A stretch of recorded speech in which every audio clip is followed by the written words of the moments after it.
দোস্ত আমার একটা ছবি তুলে দাস নাই বাইকটার সাথে।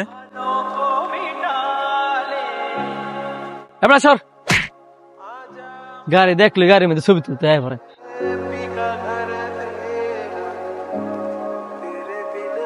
থাক, মন খারাপ করিস না, আল্লাহ দিলে বেশি দেরি লাগে না। আয় তোর এক জায়গায় লয়ে যাই। এই যে দেখ তাবাজ, তুই এই জায়গা নিয়ে আইসস কেন? আগে ভিতরে আয়। এবার তো বল বন্ধু, এখানে আমার কেন নিয়ে আইসস? তোর স্বপ্নের বাইক রয়্যাল এনফিল্ড তোরে দিমু। এই লোক একটু আগে আমার অপমান করে গেল, তুইও ভিতরে আইনা মজা করতাছস। মজা না মজা না, এই তাবাজের শপিং করলে তোর স্বপ্নের বাইক রয়্যাল এনফিল্ড তোর হয়ে যেতে পারে।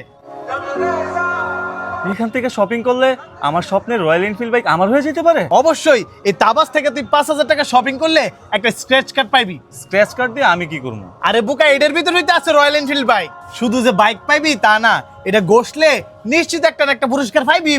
তাই নাকি? ঈদ উপলক্ষে তো আমি এমনও শপিং করতাম, তাহলে অন্য জায়গা থেকে শপিং না করে তাবাস থেকে শপিংটা করে ফেলি। ভাগ্যে থাকলে হয়তো আমার স্বপ্নের বাইক রয়্যাল এনফিল্ডটাও পাওয়া যেতে পারি। এছাড়া নিশ্চিত পুরস্কার তো আছেই।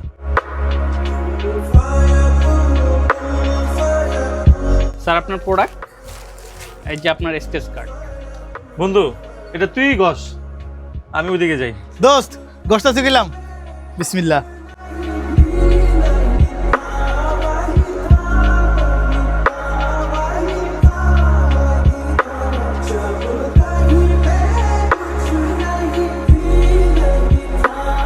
দোস্ত